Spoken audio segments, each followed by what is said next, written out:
سيد الرسل وخاتم الأنبياء أما بعد فأعوذ بالله من الشيطان الرجيم بسم الله الرحمن الرحيم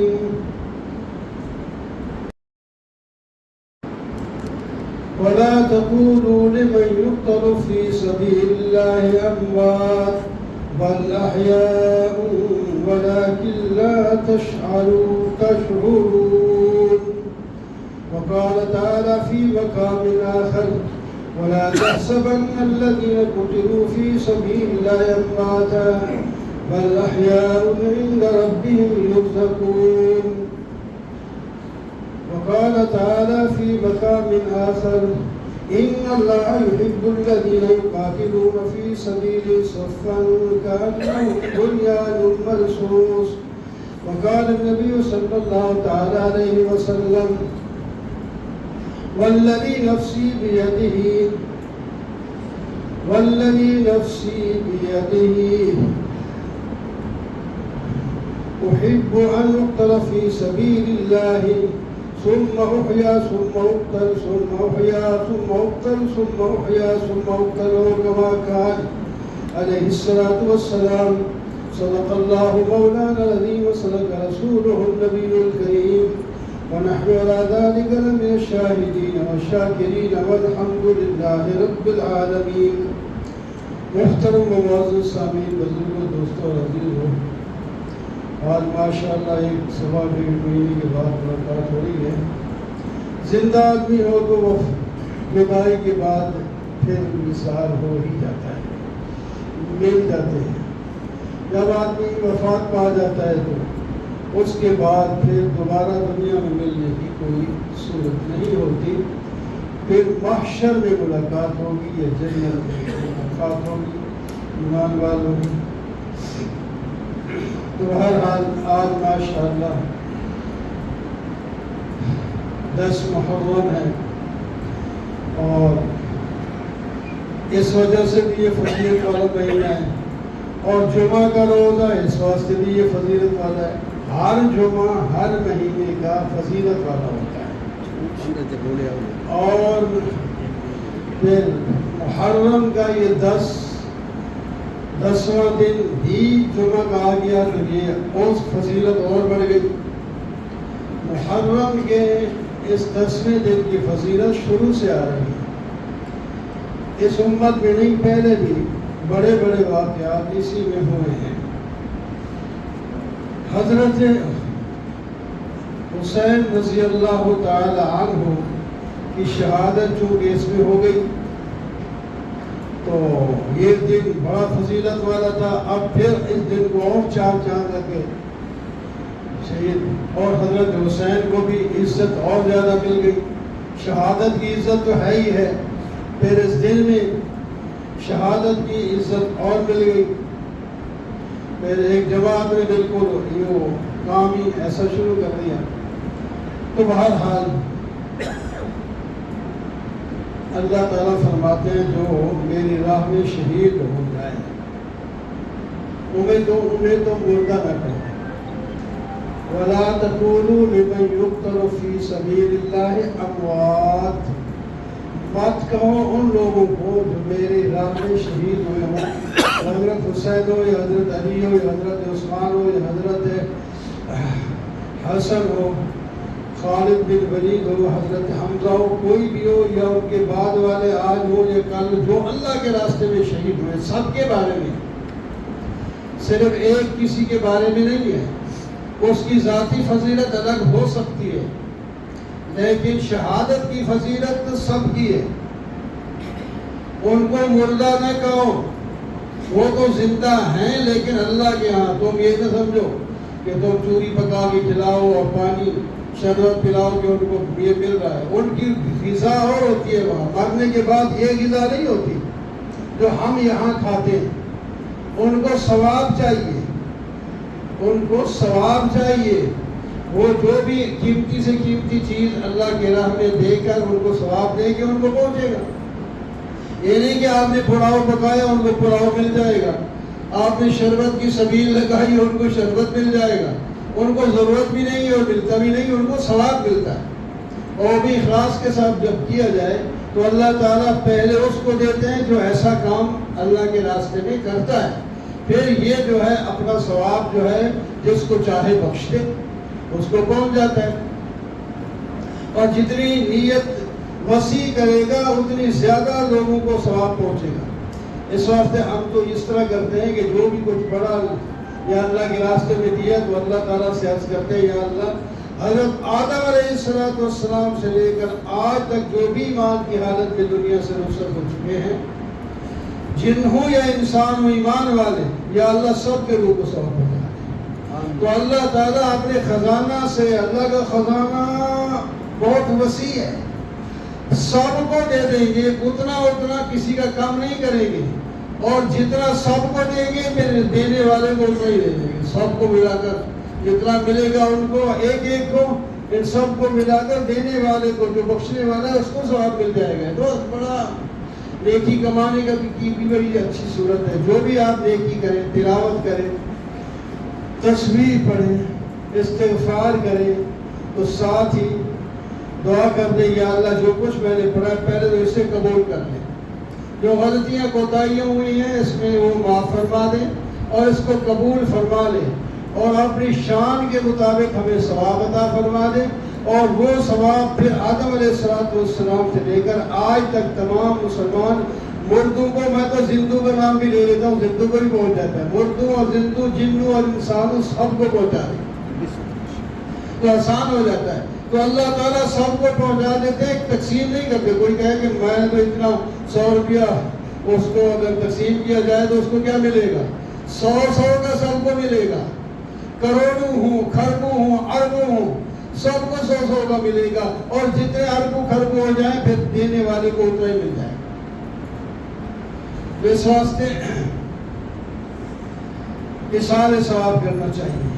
تو اللہ تعالیٰ فرماتے ہیں وَلَا تَقُولُوا لِمَن يُقْتَلُ فِي سَبِيلِ اللَّهِ أَمْوَاتٌ، میرے راہ میں جو شہید ہو جائے ان کو مردہ تک نہ کہو، وہ زندہ ہیں لیکن تم ان کی زندگی کا شعور نہیں رکھتے، بس اتنا مان لو، پھر جا کے وہاں آوازیں نہ نکالو کہ یہ کرو یہ کرو۔ اللہ سب سے قریب ہے۔ اللہ تعالیٰ فرماتے ہیں نحن اقرب الیہ من حبل الورید، میں تو تمہاری رگ جان سے بھی زیادہ قریب ہوں، مجھ سے کیوں نہیں مانگتے؟ قبر والے سے کیوں مانگتے ہیں یا کسی اور سے کیوں مانگتے ہیں؟ کسی سے نہ مانگو، مجھ سے مانگو، دینے والا داتا تو میں ہوں۔ ان کو شہادت بھی میں نے دی ہے، موت بھی میں نے دی ہے، پیدا بھی میں نے کیا تھا، اور انہی کے بارے میں میں نے کہا ہے کہ یہ شہید ہو چکے لیکن ہمارے ہاں زندہ ہے، ان کو مردہ نہ کرو، یہ ہم نے کہا ہے۔ تو ہم اللہ کا حکم مان کے کہتے ہیں کہ یہ زندہ ہے، مردہ نہیں ہے۔ لیکن اللہ تعالیٰ نے فرمایا تم پھر زندوں والی بات نہ کرنا، زندوں کا تم وہ شعور نہیں رکھتے وہ کس طرح کی زندہ ہے، جیسے بھی ہیں بس ہم مان لیتے ہیں، قرآن کا یہ حکم ہے۔ تو شہید کے بڑے فضائل ہیں، ہر شہید کے۔ نبی علیہ السلام نے فرمایا ان دو شہیدوں سے اللہ تعالیٰ بہت ہی خوش ہوتے ہیں۔ کون سے یا رسول اللہ؟ فرمایا ایک وہ شہید جس کو کافر نے قتل کیا، مسلمان تھا، لڑ رہے تھے اور قتل ہو گیا، شہید ہو گیا ایمان والا، وہ جنت میں جائے گا۔ پھر اللہ نے توفیق دی اس قاتل کو، وہ بھی ایمان لایا، پھر ایمان لانے کے بعد پھر جہاد کیا اس نے، پھر وہ بھی شہید ہو گیا۔ اب قاتل اور مقتول دونوں جنت میں چلے جائیں گے، دونوں جنت میں چلے جائیں گے، ان دونوں سے اللہ تعالیٰ بہت خوش ہو۔ ایک اور حدیث میں آتا ہے نبی علیہ السلام نے فرمایا اللہ تعالیٰ ان سے بڑے خوش ہوتے ہیں، تعجب کرتے ہیں جو بیڑیوں میں، قیدوں میں جنت میں چلے جائیں۔ بڑی پریشانی کی جنت میں قید ہو کر بیڑیوں میں کون جائے گا؟ جنت تو بڑی آزادی کی خوشی کی جگہ۔ پھر وہ سمجھایا گیا کہ اس کا مطلب یہ نہیں ہے کہ وہ جب جنت میں جائیں گے اور ان کو بیڑیاں اور ہتھکڑیاں لگی ہوئی ہوں گی۔ اس کا مطلب یہ ہے کہ جب جہاد میں پکڑے گئے کافر مشرک تھے، ان کو بیڑیاں لگی، ہتھکڑیاں لگی، وہ قید ہو گئے، پھر مسلمانوں کے پاس رہے، ان کا رہنا سہنا، ان کا ایمان، ان کے اعمال دیکھے، ان کو ایمان کا جو جذبہ پیدا ہو گیا، کلمہ پڑھ لیا انہوں نے، آئے تو تھے قید ہو کر پھر اللہ نے قبول کیا، ایمان دیا، ایمان کے ساتھ جنت میں چلے گئے، بیڑیوں کے ساتھ، بیڑیاں لگی ہوئی جنت میں نہیں جائیں گے۔ تو ہر حال اللہ تعالیٰ سے بڑے خوش ہوتے ہیں۔ اور پھر کچھ ذاتی اللہ تعالیٰ نے کمالات رکھے ہوتے ہیں، اس میں اور زیادہ شان بڑھ جاتی ہے۔ حضرت حسین کے بارے میں آج کل بڑے خطبے تقریر، واقعی ان کی اپنی ذاتی ایک شان تھی اور نسبت کی بھی ایک شان تھی۔ نبی علیہ السلام سے نسبت جس کی ہو جائے، دوترے بڑے پیارے ہوتے ہیں اور آپ بہت زیادہ پیار کرتے تھے۔ وہ نماز میں آپ کو ہوتے تو وہ کندھے پہ بیٹھ جاتے تھے، ٹھیک ہے کوئی بات نہیں، نماز میں کندھے پہ بیٹھ جاتے ہیں، گودی میں بٹھا لیتے ہیں، اور جناب سفر سے آتے ہیں تو آگے بچے دوڑ کے جاتے ہیں تو فوراً ہی ان کو اپنے ساتھ بٹھا لیتے ہیں۔ ممبر پہ خطبہ دے رہے ہوتے ہیں، بچے ایک حدیث پاک میں آتا ہے حسن حسین دونوں لال کرتے پہنے ہوئے تھے لکیروں والے، تو ابھی اتنے چھوٹے تھے، بھاگتے آ رہے ہیں اور ساتھ گرتے پڑتے، گر جاتے ہیں پھر اٹھ جاتے ہیں۔ آپ نے خطبہ کو بند کر دیا، ان بچوں کو اٹھایا اور اپنے ساتھ بٹھایا، اپنے ساتھ بٹھایا۔ تو ہر حال فرمایا اللہ تعالیٰ نے سچ فرمایا انما اموالکم واولادکم فتنہ، تمہارے مال اولاد تمہارے لیے آزمائش ہے، فتنہ من آزمائش ہے۔ دیکھو میں برداشت نہیں کر سکا کہ وہ بچے چھوٹے چھوٹے آ رہے ہیں اور گرتے پڑتے آ رہے ہیں، تو ان کو اٹھا کے اپنے ساتھ بٹھا لیا۔ نبی علیہ السلام نے فرمایا یہ دونوں میری جنت کے پھول ہیں، حسن اور حسین دونوں جنت کے پھول ہیں۔ جیسے اور پھر ان کی اپنی ذاتی شان دیکھو، اللہ نے انہیں حافظ قرآن بنایا، نمازی بنایا، نماز کے اور سنت رسول رکھی ہوئی ہے، اور جہاد میں مجاہد ہیں، سب نیکیاں اللہ تعالیٰ نے ان کے اندر رکھی ہیں اور نسبت الگ رکھی ہے۔ باپ حضرت علی جیسا، ماں حضرت فاطمہ جیسی جو جنتی عورتوں کی سردار ہے، تو ان کے بعد نانا تو کائنات کے سردار ہیں، انبیاء کے سردار ہیں، سب کے یہ نسبت بھی بڑی چیز ہے، بڑی شان والے۔ اور عام جو شہید ہوتا ہے، نبی علیہ السلام نے فرمایا شہید جب مرتا ہے تو پہلے قطرہ جو زمین پر گرتا ہے ابھی زمین تک نہیں پہنچتا کہ پہلے اس کی بخشش ہو جاتی ہے۔ یہ بھی شہید ہوئے، کوئی بھی شہید ابھی گلے سے نکل کر یا کہیں سے بھی خون کا قطرہ مختلف جگہ سے نکل سکتا ہے، ابھی زمین تک نہیں پہنچتا کہ اس کی بخشش ہو جاتی ہے۔ اور دوسری بات یہ ہے کہ اس کو جنت میں اپنا ٹھکانہ تو نے یہاں پہنچنا ہے، وہیں تڑپتا ہوا دیکھ رہا ہوتا ہے کہ میری جنت یہ ہے۔ اللہ تعالیٰ اسے عذاب قبر سے محفوظ فرماتے ہیں شہید کو۔ اللہ تعالیٰ میدان محشر میں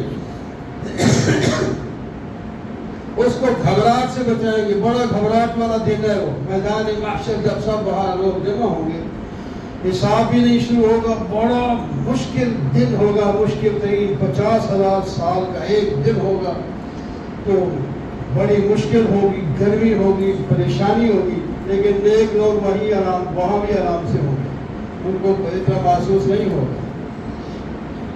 تو فرمایا میدان محشر کی گھبراہٹ سے شہید محفوظ ہو جائے گا، اور اللہ تعالیٰ انہیں عظمت کا ایسا تاج پہنائیں گے، ایسا قیمتی ہوگا، دنیا و مافیا سب کچھ مل جائے تو اس کی قیمت نہیں بن سکتی، اتنا عظیم اس کو صرف تاج جو سر پر سجایا جائے گا اتنا قیمتی ہوگا۔ آپ کو دنیا میں بڑی بڑی قیمتی چیزیں رکھی ہوئی تھی، اگر ساری چیزیں مل جائیں، سونا چاندی باقی چیزیں مل جائیں، وہ اس موتی اس تاج کے موتی کی قیمت بھی نہیں بنتی جو شہید کے سر پر رکھا جائے گا۔ پھر شہید کو یہ عزت ملے گی، فرمایا جائے گا کہ ان لوگوں کے بارے میں جو ایمان تو لائے لیکن گناہ کر کر کے جہنم کے قابل ہو گئے، جب تک جہنم میں جائیں ان کو چھٹکارا، اگر وہ شہید ان کی سفارش کر دے گا، اپنے رشتے دار ہوں یا عزیز ہوں یا دوست ہوں جو بھی، تو 70 آدمیوں کے بارے میں ہم شہید کی سفارش قبول کریں گے، ایک روایت میں، باقی میں کچھ اور بھی ہے۔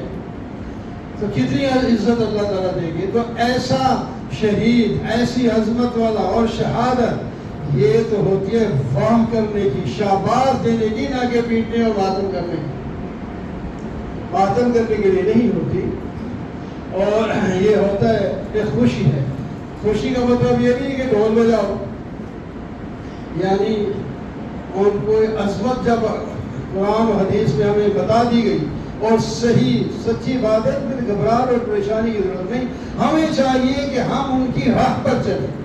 جس طرح وہ نمازی تھے ہم نمازی بن جائیں، وہ قرآن کے حافظ تھے ہم قرآن کے حافظ بنے. ہم نہیں بن سکے، بڑے ہو گئے تو اپنے بچوں کو بنائیں. بچوں کو نہیں بنا سکے، وہ بھی بڑے ہوں گے تو پوتوں کو بنائیں. حافظ بنائیں، نمازی بنائیں اور سچ بولنے والا بنائیں. منہ پہ داڑھی رکھے،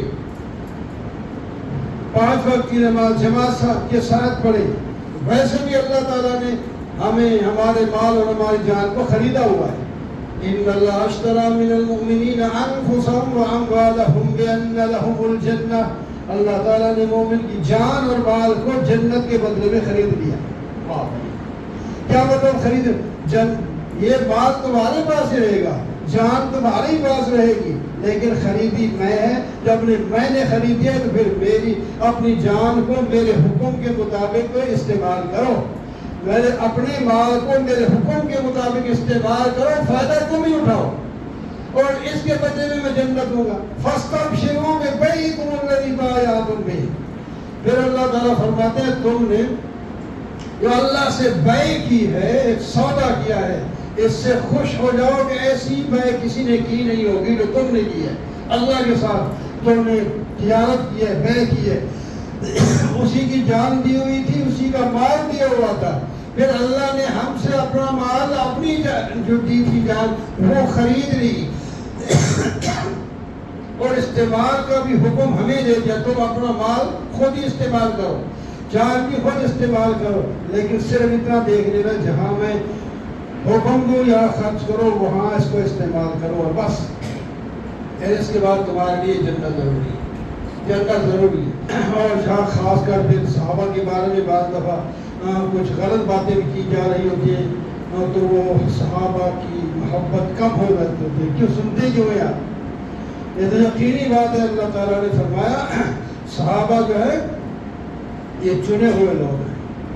ان اللہ تعالیٰ نے چن لیا ہے، جیسے انبیاء کو چنا ہے صحابہ کو بھی چن لیا ہے. نبی علیہ السلام نے فرمایا میری رفاقت کے لیے اللہ تعالیٰ نے ان صحابہ کو جو میرے صحابی ہے ان کو اللہ تعالیٰ نے میرے لیے چن رہے ہیں. کوئی میرے اصحاب ہیں، رشتہ دار بھی میرے ہیں، اور خاص کر جو اہل بیت ہیں ان کو 2 شانیں ملی ہیں. ایک صحابی ہونے کی بھی شان ہے اور ایک رشتہ داری کی بھی شان ہے. تو اس واسطے اہل بیت سے بھی پوری محبت ہونی چاہیے، اور اس کے علاوہ جو باقی صحابہ ہیں ان سے بھی پوری محبت ہونی چاہیے. ان سب سے ہم محبت کر کے ان کے طریقے پر جب چلیں گے تو انشاءاللہ اللہ تعالیٰ فرماتے ہیں انصار اور مہاجرین اور قیامت تک آنے والے جو ان کے متبعین ہیں ہم سب سے وعدہ کرتے ہیں سب کو جنت دیں گے. یہ ایسے لوگ ہیں. اللہ تعالیٰ ہمیں ان کی اتباع کی توفیق عطا فرمائے.